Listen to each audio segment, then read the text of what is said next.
6:33, regresamos con más de Primera Página. Vamos a ampliar información internacional y analizar los últimos hechos acontecidos en el mundo, hechos de relevancia como el atentado que sufrió ayer el primer ministro de Eslovaquia, Robert Fico, un hecho que tuvo motivaciones políticas según han confirmado las autoridades y atribuyen el atentado también a los discursos de odio y las diferencias políticas que se ponen de relieve en las redes sociales. Hablamos sobre esto con nuestro invitado esta mañana, se trata de Pascal Druot. Es especialista en relaciones internacionales y politólogo. Está conectado desde París, Francia. Buenos días, estimado Pascal. Buenos días, un gusto estar con ustedes. Estimado, ¿qué nos puede decir sobre el impacto que tiene este hecho en un país donde rara vez se ven actos de este tipo, actos violentos y sobre todo contra políticos, como es el caso del jefe de gobierno Robert Fico? Definitivamente el impacto, porque es una buena palabra que usaste, es grande. Es grande primero porque obviamente es un atentado y todos pensamos en Robert Fico. Uno. Dos, porque este atentado, y muy bien lo presentaron, se inscribe en un momento político importante aquí en Europa.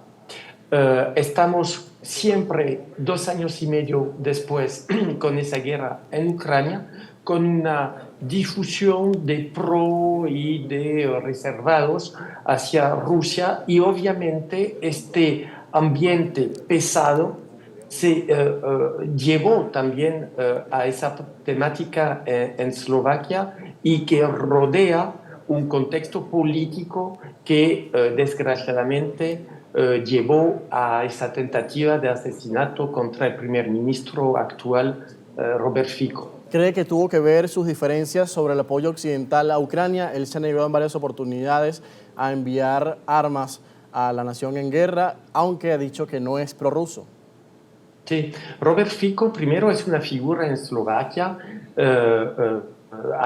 es su tercer mandato, ha sido primer ministro 2 veces y volvió en el poder el año pasado con una coalición de gobierno, de coalición de partidos, unos siendo nacionalistas y por cierto, pues volvió sobre el apoyo que llevaba Eslovaquia a Ucrania. Es decir, que hay este ambiente.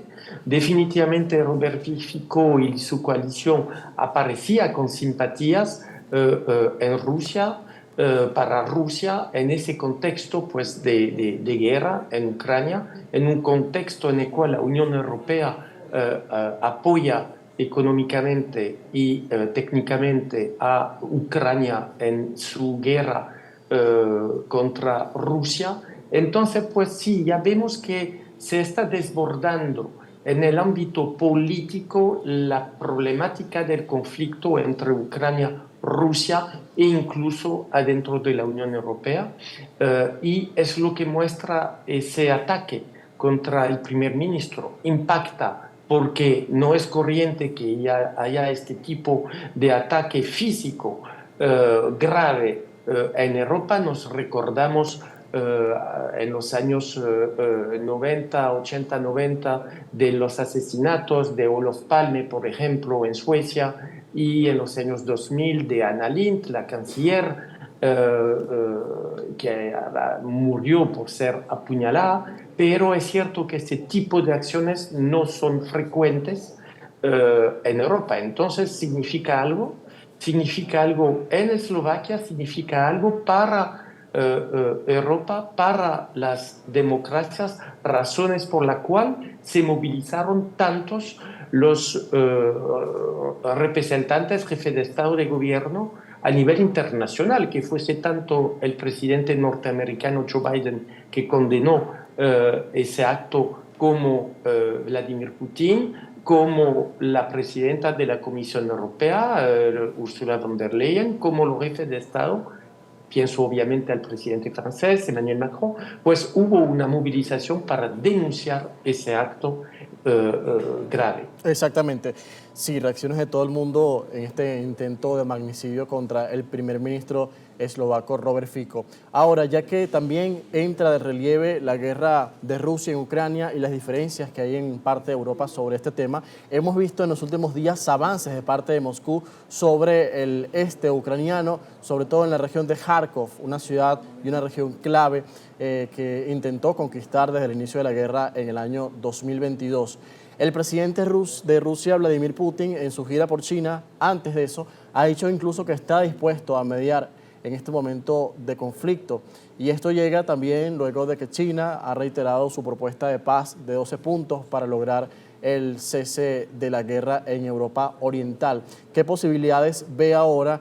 ¿Y usted cree también que de pronto los avances que ha tenido Rusia en este momento en la región de Kharkov son definitivos, cambian algo relevante en el curso de la guerra? Bueno, es cierto que actualmente, mientras estamos hablando, el presidente ruso está de visita oficial en China. El presidente chino estaba en Europa, estaba en Francia la semana pasada y en las entrevistas de los jefes de Estado, pues se propuso que China pudiese intervenir ante Rusia, obviamente sobre el conflicto y para que tarde o temprano se pueda abrir un espacio político.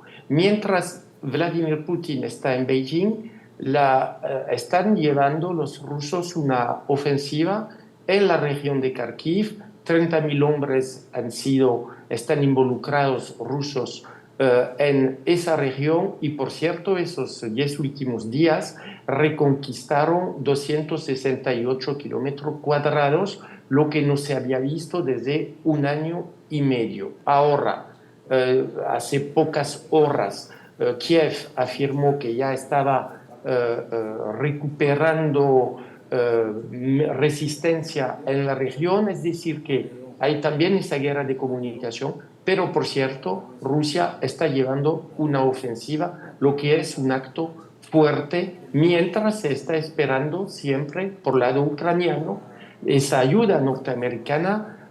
Anthony Blinken acaba de decir que 2.000 millones habían sido ya desbloqueados sobre la ayuda de 60.000 millones que fue aprobada por el Congreso hace pocos días, Congreso norteamericano. Estamos pues entonces en ese contexto de guerra activa y yo no veo por el momento un espacio para un diálogo político.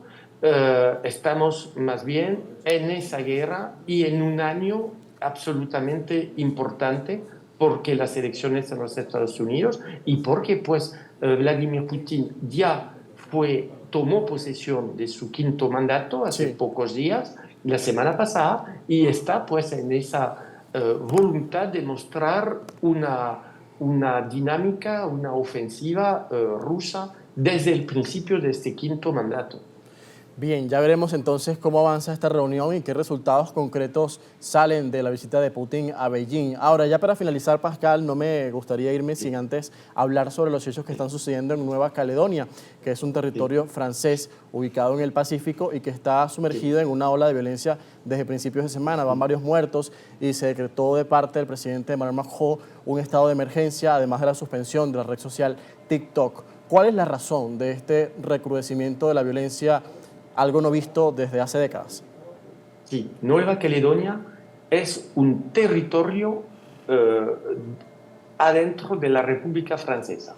Primero, es decir, que hay que recordar que Francia es el segundo espacio marítimo del mundo porque Francia también está presente a través de departamentos, territorios como la Nueva Caledonia en el Pacífico, en el mundo. Las Antillas ahí cerca de Venezuela, Guyana francesa, pero también pues en el Océano Indiano, Pacífico Indiano con Saint-Pierre y Miquelon cerca de Canadá. Es decir, pues que hay esta presencia. Nueva Caledonia tiene un estatus particular, es un territorio con una autonomía que fue establecida a raíz de los años. ¿Por qué hay disturbios graves actualmente en el territorio del Pacífico francés? cerca allá hay de Nueva Zelanda o de Australia, porque Francia, la República introdujo una reforma electoral para ampliar el número de votantes. Nueva Caledonia cuenta con dos comunidades. Las poblaciones de origen, que se llaman los Kanak, que viven más en el norte de la isla, y la población de mezcla y de origen europea, que vive principalmente en la capital, ponemos, del territorio que se llama Nouméa.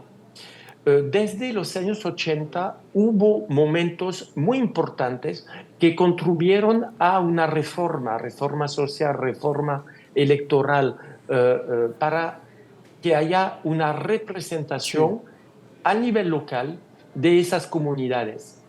En 1988, en 98, hubo referéndum en 2018, en 2021, para saber si el territorio quería quedarse en la República. Nos quedamos no a la independencia. Claro. Fue adoptado 3 veces y ahora con esa reforma que permite de ampliar, tocaría 25.000 personas más, permitiéndose votar en elecciones municipales, locales. Independentista considera que podrían perder influencia. Creo que hay un fenómeno también están desbordados por grupos muy agresivos. Extremistas, ¿no?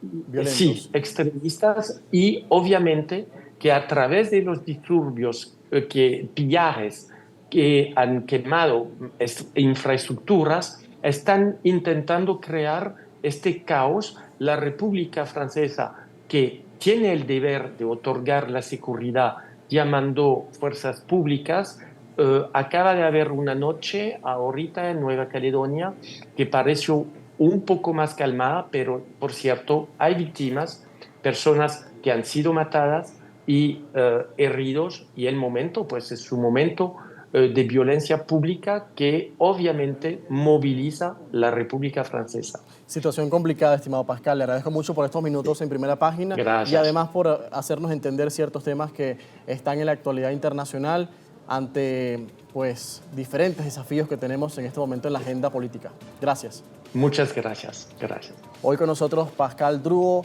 analista internacional y también politólogo desde París, Francia, analizando los temas más destacados que tenemos para esta jornada. Gracias por acompañarnos. Son las 6:46 minutos. Después de comerciales, la actualidad nacional en Primera Página. Ya volvemos.